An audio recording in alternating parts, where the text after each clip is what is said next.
கர்த்தருடைய பரிசுத்த நாமத்திற்கு மகிமை உண்டாகட்டும்.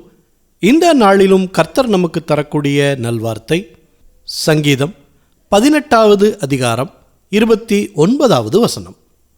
உம்மாலே நான் ஒரு சேனைக்குள் பாய்ந்து போவேன், என் தேவனாலே ஒரு மதிலை தாண்டுவேன். பிரியமானவர்களே, தாவீது மிகப்பெரிய பலசாலி, யுத்த வீரர், தலைவர் என்பது நமக்கு தெரியும். ஆனால் அதனை பெருமையாக கருதாமல் கர்த்தரை கனம் பண்ணி சொல்லுகிற வார்த்தைதான் இந்த வசனம்.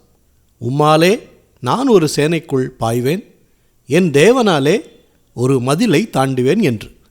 இந்த தெளிவு நமக்கும் வேண்டும். நாம் சாதிக்கிற சாதனைகள் நம்முடைய ஞானம் அல்ல, அது கர்த்தரால் உண்டானது. இனி நாம் சாதிக்கப் போவதும் கர்த்தரால் தான். சோர்ந்து போய் உட்கார்ந்திருக்கும் நபர்களை பார்த்துதான் ஆண்டவர் இந்த வார்த்தையை சொல்கிறார். நான் எடுக்கிற முயற்சிகளில் கர்த்தரால் ஜெயம் வரும் என்று நம்புங்கள். நிச்சயம் வெற்றியை ஆண்டவர் தருவார்.